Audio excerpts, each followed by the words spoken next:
Okay, I'm going to assemble the rest of the parts and display the rest of the parts that are going to go with this motor when it's sold. So here we go. This radiator is custom built, has an electric fan, is not meant to cool the motor while running down the road. It's just meant to cool the motor between rounds at the drag strip.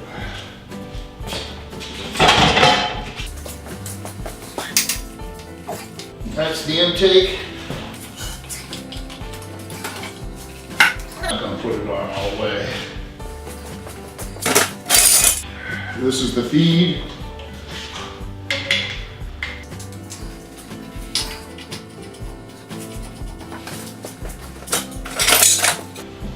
These are the brackets to hold the radiator in place.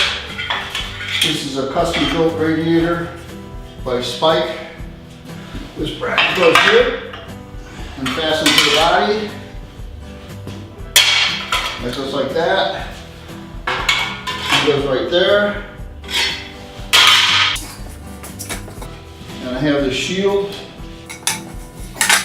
Keeps the fins of the radiator from getting damaged. Mazir has a system for burping air out of a block, and I have that installed here. They actually didn't offer it in a Pontiac pump, so I had this pump modified. This is the low pressure side of the pump. It sucks water out of this tank. This is the high side. Water comes in from the highest point of the motor, comes into this tank. Any air remains at the top. The water is pulled out of the bottom and back into the pump. This is not an expansion tank. This is for the overflow. And it is what they recommend. If I was going to keep this, I'd make that tank twice its size because it does get full. There is a radiator cap for that tank, but there is no pressure in the system. It's just a way to fill that tank. You got that line that comes out of the top of the tank, goes to the overflow tank, and then there is an overflow out of that tank. There's no pressure that's maintained in the system. It's not meant to be a pressurized system. That is a Mazir water pump. This is another Mazir water pump with spare gaskets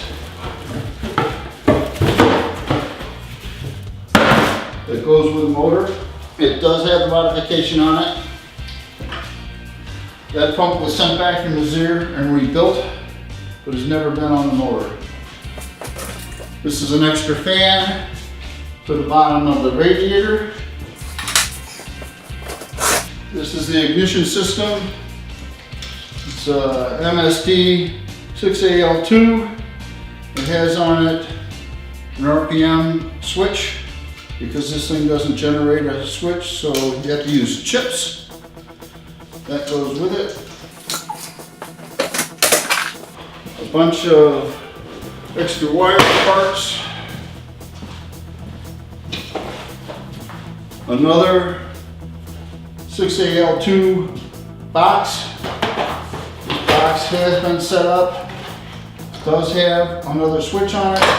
So if you have a problem with that one, which there are no problems, if you did have a problem with that or you suspected that, you could take that out of the system, put this in the system, and be on your way.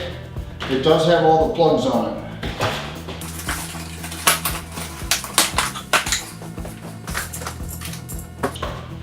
It's a complete cap. This is a used cap.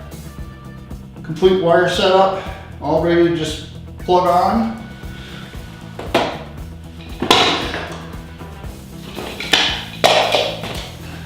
Two coils. More extra wire parts. Two coil wires. I don't know if these are unused. Yeah, brand new. These are, there's 8 brand new NGK A9s, which is what I've used running that since day one.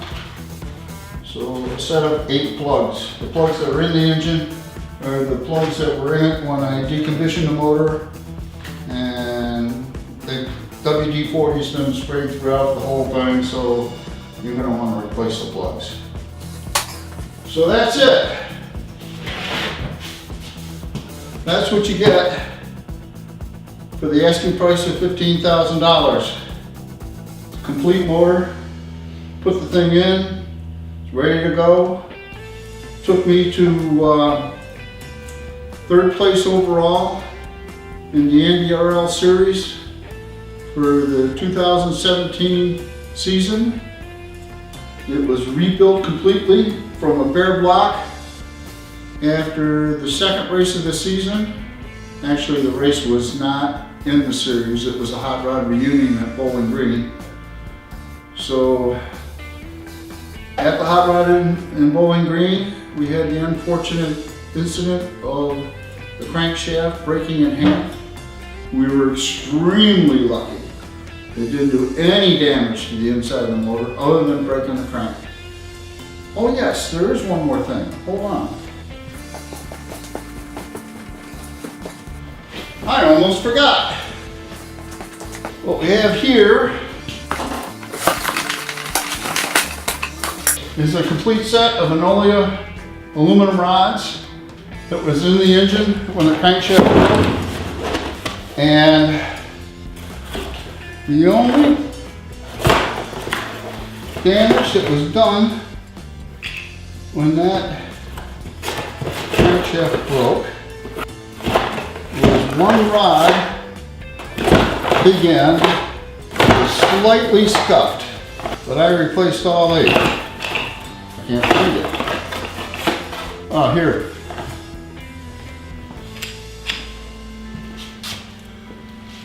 That was the damage to the entire motor when that crankshaft broke in half. Now, the motor was taken down to a bare block. Hold on, let me turn the gear off. Okay, now that the noise is gone, motor was taken down to a bare block. We took it to Freedom Racing Engines in Brownsburg. Freedom Racing Engines does the blocks for Lucas Oil Racing and NHRA, Big Boy Show. So they know what they're doing. It was line honed. There was really nothing wrong with it. It's got a new crank, new rods, new bearings. So it's been completely rebuilt from the ground up and run in 4 more series races since the rebuild. Absolutely nothing wrong with it. Runs perfect. Very, very tunable. So this is the original box for the rod build. It's got the job number on it. If you ever need rods, all you gotta do is give them the job number to Enolia. And there is one brand new piston. Never been in the block. And the caps. And job cards for the builds. So I think that's it. I hope you enjoyed this video. Hope you think the motor's worthwhile. Hold on a minute. The show's not over yet. Stay tuned and you can see the engine be reassembled after it came out of the Dragster to get it to the state that it is here in the beginning of this video. So, I guess I'll put this back together and then I'll list it. So let's start putting it back together. First off will be the lifting fixture. I store all the bolts necessary to lift the engine on the cradle. Makes that very convenient. I do the same thing with my engine stand. This fancy dancy cradle will go with it. I built this cradle specifically for this engine. It fits really nice, holds it secure, and makes it easy to move around. These are really good gaskets. Completely reusable. I numbered the ends of these. Pretty fancy, huh? Studs, so that the holes in the intake manifold weren't all the same depth. So I wanted to make sure they didn't bottom out and not hold the blower down completely tight.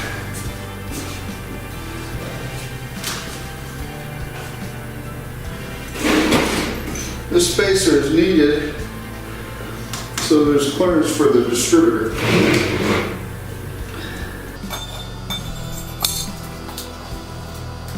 You know, that thing is pretty heavy.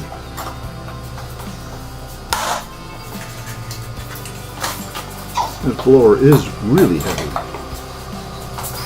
Okay.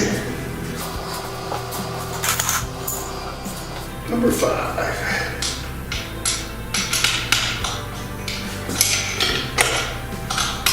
Wonderful. I can't get it on there. Shoot.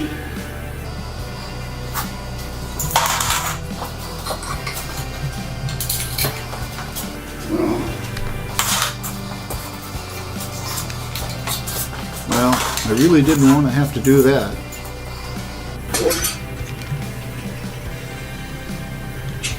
9, 7, 3, 6. Hold on a second. Hello? Yes, sir. You know, I get interrupted by that dumb phone so many times.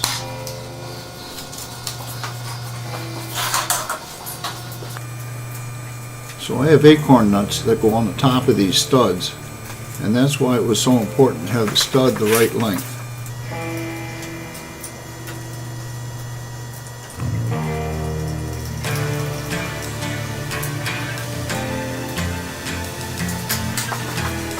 It's really important to tighten these nuts down evenly and with very little torque.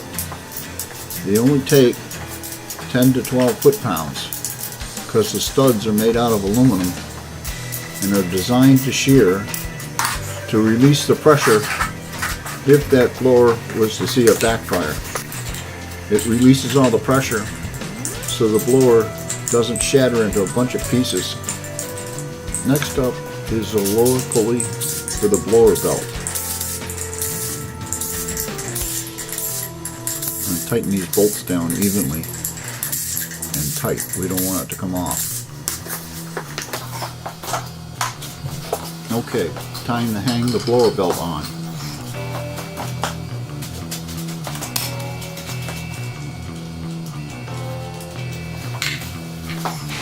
Well, no, let's not do that. Let's do this first.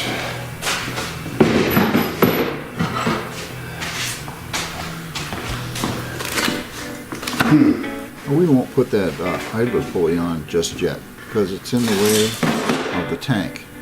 And I explained the purpose of the tank at the beginning of this video. So what was it I was saying about not losing bolts?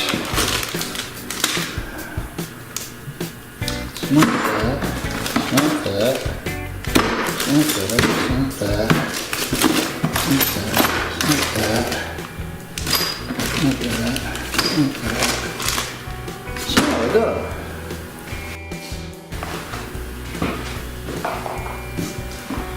There they are.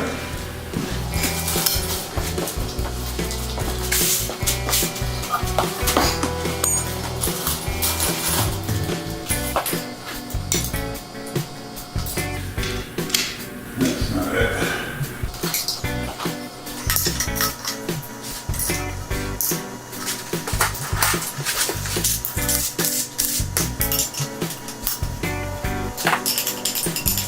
It took me a long time to bend these pipes up so they were just right. They fit perfectly between the fittings, and you can screw the fitting nuts on easily with your fingers. Okay, we got the idler pulley on, we got the tank on. We're going to tighten the blower belt up to the right tension. And now we're going to put the fuel pump on. This is a mechanical positive displacement fuel pump, and it's run off a belt drive off the crankshaft. It runs at a 2-to-1 ratio to the crank.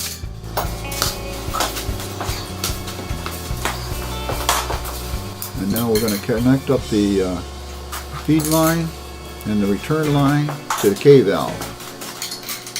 And we're actually using AM wrenches here.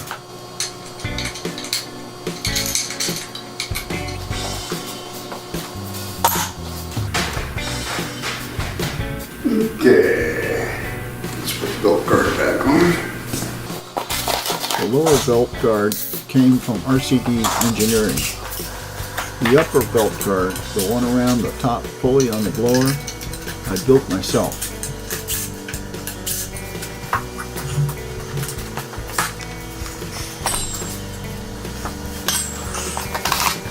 Time for the weed burners.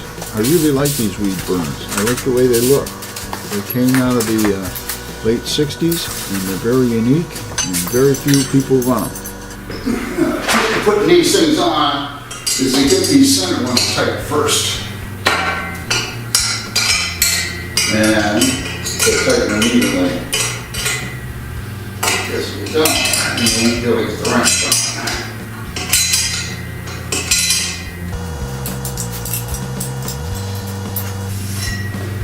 Okay. Now the other side. Well, while we're on this side, before going to the other side, let's put the spark plugs in.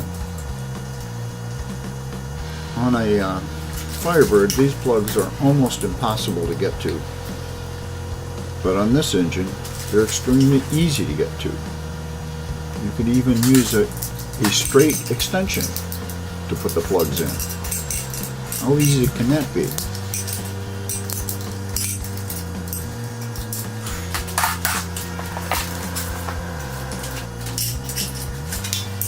And now we'll put the blower restraint pins in. This blower restraint is certified through the next racing season. And the plug wires lay out really nice.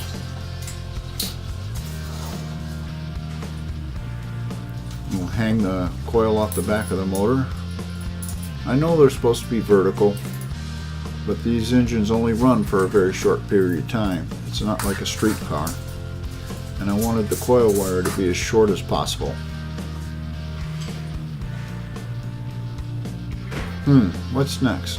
Oh yes.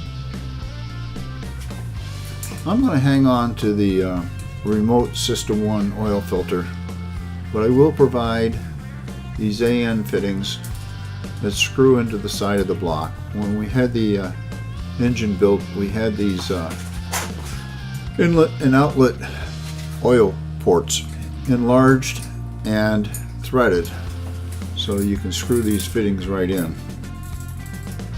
And I'll put some caps on to keep the dirt out.